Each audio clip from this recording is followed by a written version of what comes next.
séance consacrée à la séquence 1 de géographie de la classe de 6e intitulée « Les métropoles et leurs habitants ». Et nous allons découvrir ce qui constituera ta première étude de cas géographique. Nous allons découvrir Montréal, une métropole d'Amérique du Nord. L'occasion de définir ensemble ce que c'est qu'une métropole, et donc de se demander en quoi Montréal est-elle une métropole, mais aussi l'occasion de se demander en quoi Montréal est-elle une métropole caractéristique des villes de l'Amérique du Nord. Au cours de cette deuxième partie de séance, tu vas faire connaissance avec l'un des problèmes majeurs de Montréal, c'est le problème de son étalement urbain. Tu viens de découvrir au cours de la première partie de la séance que Montréal ne se limite pas à la ville de Montréal, c'est-à-dire la ville-centre en rouge sur ce schéma, mais que la ville-centre de Montréal s'accompagne de banlieues plus ou moins proches, plus ou moins périphériques, c'est-à-dire plus ou moins éloignées, de la ville-centre et du cœur de la ville-centre, c'est-à-dire son centre-ville, et donc ça implique que la distance augmente au fur et à mesure qu'on habite dans une banlieue éloignée de Montréal. Donc ça implique la notion d'étalement urbain.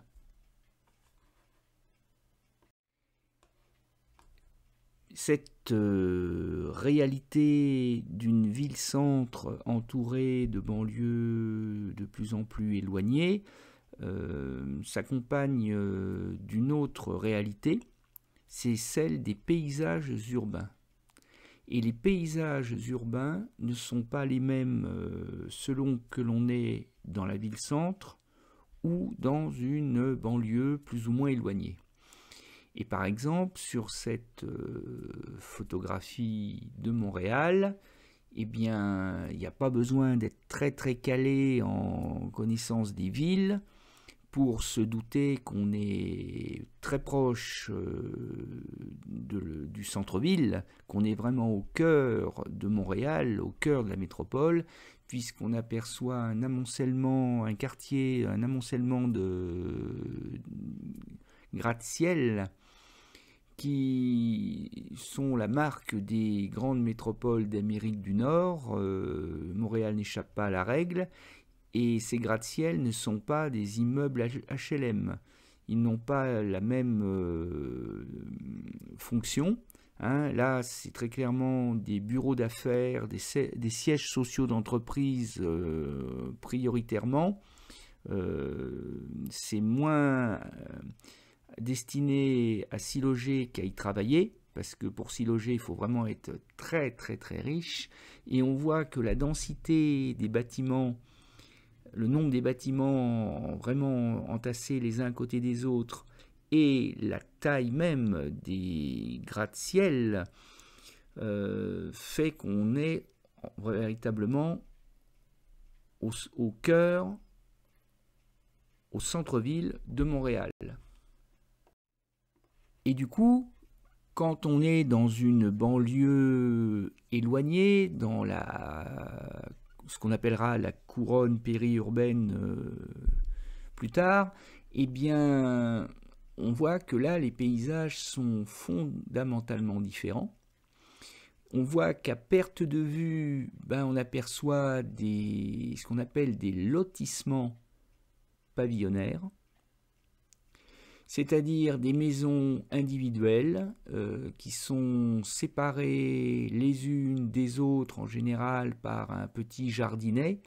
Donc on a quelque chose qui est très horizontal, contrairement aux gratte-ciel qui eux sont très verticaux. on les voit de loin. Les lotissements pavillonnaires, c'est extrêmement horizontal parce que ça prend beaucoup plus de place au sol, surtout si en plus, comme ça a l'air d'être le cas sur cette photographie, on prend la peine de laisser la place pour une piscine dans le jardin. Donc là, il y a beaucoup plus de place entre les maisons. Et ce sont des maisons qui ne dépassent en général pas un étage. Donc on est véritablement dans un habitat très très horizontal et qui est très étalé dans l'espace. On voit, ça devient une sorte de labyrinthe avec des rues, des terre-pleins herbus, des sortes de ronds-points qui parsèment un peu les paysages quand on les voit vus de drone. Et on voit bien, c'est l'impression que donne cette photographie, que où que se porte le regard, quelle que soit la direction dans laquelle on se tourne, on a affaire à ce genre de paysage à perte de vue. Donc il est là l'étalement urbain. Et pour comprendre pourquoi Montréal connaît un phénomène d'étalement urbain de plus en plus spectaculaire, eh bien, il suffit de regarder ce graphique qui nous montre l'évolution de la population de Montréal de 1860 à 2010. Ce sont les chiffres les plus récents que j'ai pu trouver. Alors déjà,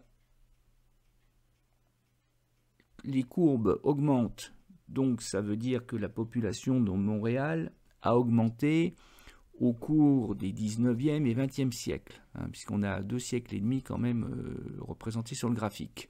Mais ça, on s'en doutait, c'est pas le plus important.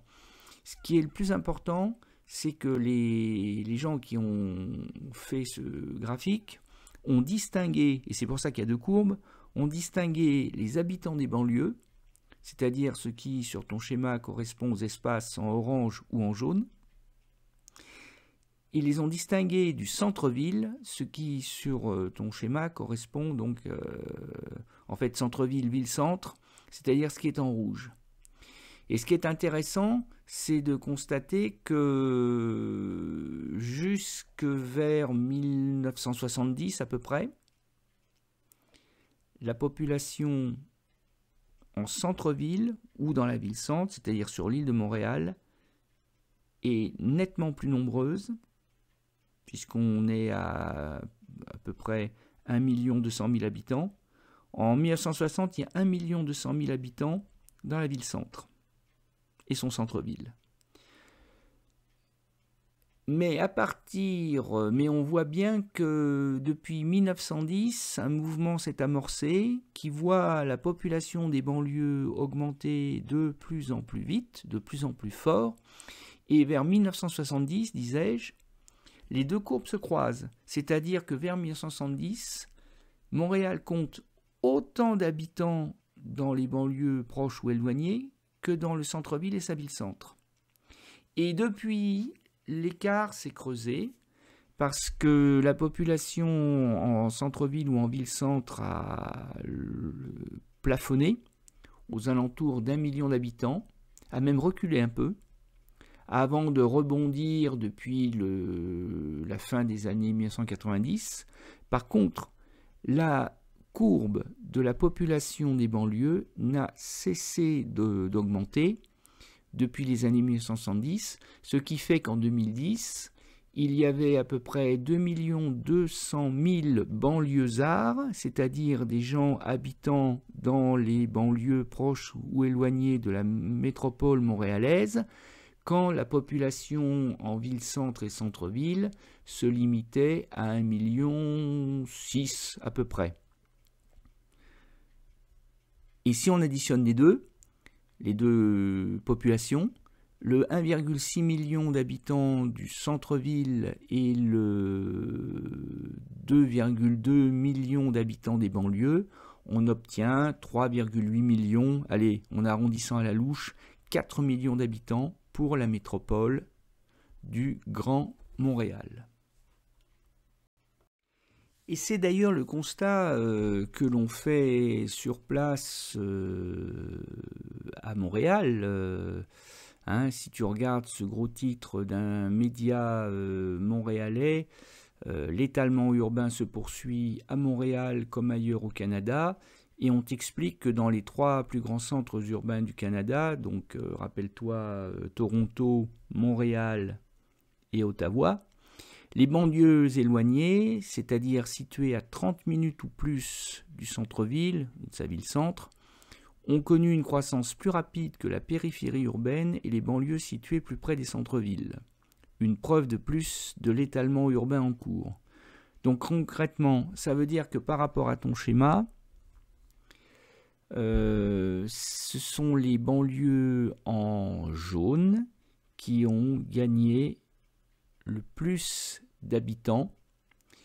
Elles en ont gagné plus que les banlieues proches de la ville-centre, c'est-à-dire les banlieues qui sont en orange sur ton schéma. Donc ça veut dire que de plus en plus de gens qui travaillent à Montréal vivent loin de Montréal, puisqu'on te donne une précision qui est importante. Les banlieues éloignées sont situées à au moins une demi-heure du centre-ville, là où la plupart des emplois sont situés. Et c'est intéressant de constater au passage que l'on ne raisonne pas en termes de kilomètres, mais que l'on raisonne bien en termes de temps nécessaire pour parcourir la distance. Parce qu'effectivement, et ça c'est valable pour n'importe quelle ville à peu près partout dans le monde, ça ne sert pas véritablement à grand chose de savoir que ton logement est à 35 km du centre-ville, parce que ces 35 km, tu peux les parcourir en un quart d'heure si c'est un dimanche à 3 heures du matin, c'est-à-dire s'il n'y a personne sur la route, sauf que tu ne travailles pas forcément un dimanche à 3 heures du matin, mais que par contre, le lundi matin à 8 heures, eh bien, ces 35 km, tu vas mettre 2 heures à les parcourir parce que y a beaucoup de gens qui, comme toi, sont dans leur voiture et sont bloqués dans les embouteillages parce que tout le monde fait à peu près la même chose à la même heure sur les mêmes routes, c'est-à-dire quitte son domicile pour se rendre au travail. Et donc, c'est pour cela que l'on ne tient pas compte de la distance kilométrique, qui n'a pas un grand intérêt, mais que l'on mesure, encore une fois, l'éloignement d'une banlieue par rapport au temps nécessaire pour franchir la distance, soit en véhicule automobile, soit en transport en commun. Et cet étalement urbain est véritablement vécu comme un problème parce que, oui, forcément, ça pose d'énormes problèmes en termes de circulation des personnes entre les banlieues et la ville-centre et son centre-ville. Et donc, les autorités, en particulier les responsables de la métropole de Montréal, veulent freiner absolument l'étalement. Alors ici le gros titre c'est l'étalement de sa 3e couronne, donc autrement dit les banlieues les plus éloignées. Oui, il faut essayer de dissuader les gens d'aller habiter loin de Montréal en imposant par exemple des règles d'urbanisme plus strictes, c'est-à-dire ne pas autoriser les promoteurs immobiliers à construire des lotissements pavillonnaires dans certaines zones ou rendre les chantiers plus difficiles à construire, plus coûteux, parce qu'il faut essayer de freiner le mouvement. Mais en même temps, c'est pas facile parce que si les gens décident d'habiter loin, de plus en plus loin de leur lieu de travail situé en centre-ville, c'est aussi et surtout parce que dans la ville-centre et même dans les banlieues relativement proches, le prix au mètre carré est tellement élevé que beaucoup de Montréalais n'ont pas les moyens de se loger, ni d'acheter une maison, et que justement c'est le prix très élevé de l'habitat qui pousse un maximum d'habitants à fuir la ville-centre et sa banlieue proche pour s'installer dans les banlieues lointaines, en se consolant avec l'idée que les loyers sont beaucoup plus accessibles. Par contre, évidemment, le prix à payer, ça sera les embouteillages et éventuellement le prix de l'essence très élevé. L'éloignement a un coût. Et donc se pose le problème de ce qu'en France, les géographes appellent les migrations pendulaires, et que au Québec, on appelle le navettage, c'est-à-dire le déplacement chaque jour de la semaine, donc les jours travaillés, c'est-à-dire en moyenne 4 ou 5 jours par semaine. Pendant chacun de ces jours, les salariés prennent un véhicule et font le même itinéraire, aller le matin, retour le soir, et cet itinéraire, c'est l'itinéraire domicile-travail le matin, travail-domicile le soir. Et on te dit que, par exemple, à Toronto, le lieu de travail d'une personne sur 4 est situé à au moins 25 km du centre-ville, et on peut penser qu'à Montréal, ça n'est pas bien mieux. Et qu'on voit par exemple que 12% des habitants de Montréal, des travailleurs de Montréal, c'est sur le panneau vert, passent au moins 1 heure, et encore quand tout va bien, passent au moins 1 heure pour se rendre au travail chaque matin. Donc ça veut dire que le soir, si tout se passe bien aussi, ils consacrent également 1 heure de leur vie à rentrer chez eux. Donc ça fait 2 heures de perdu dans les migrations pendulaires chaque jour, pendant 4 ou 5 jours par semaine. Et l'on comprend mieux à quel point ça peut être compliqué pour les banlieusards de se rendre sur leur lieu de travail, puisqu'encore une fois, ils utilisent tous les mêmes routes, ils ne vont pas rouler à travers champs, à peu près au même moment, chaque jour de la semaine.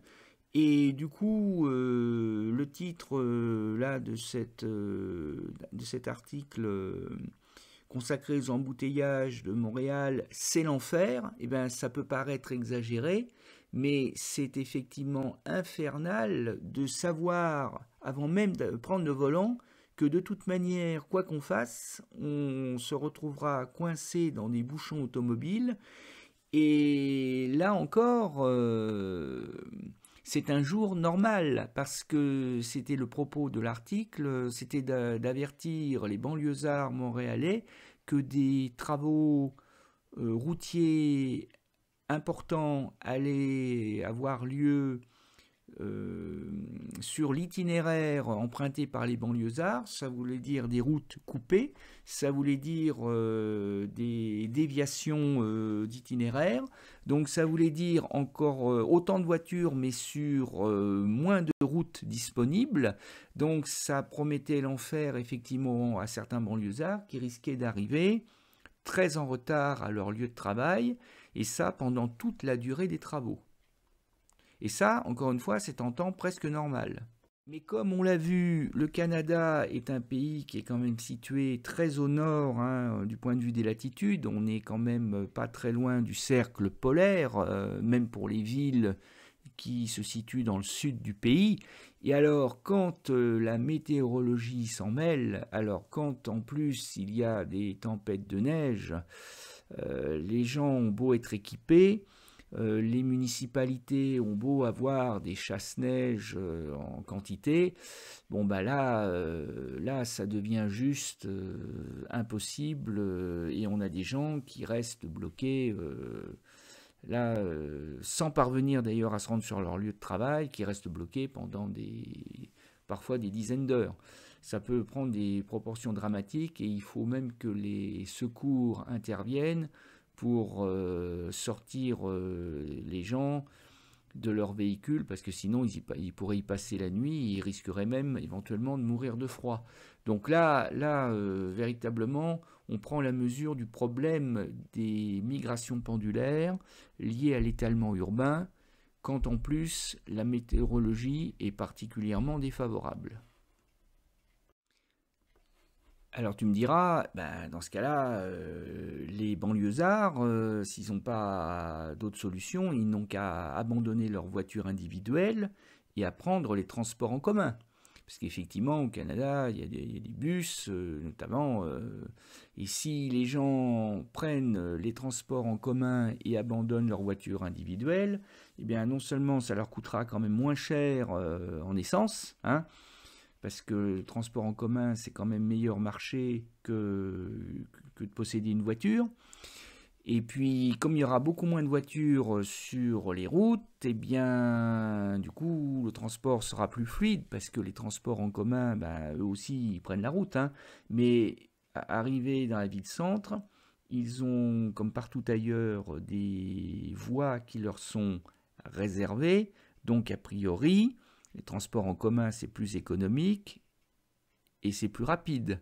Sauf que ça, c'est la théorie, parce que je t'ai dégoté des statistiques sur les migrations pendulaires, c'est-à-dire le temps de trajet domicile-travail, et on a distingué pour différentes villes du Québec, dont Montréal, on a distingué le temps nécessaire pour aller à son travail en voiture, ça c'est en orange, et en bus, c'est-à-dire en transport en commun, en bleu ardoise.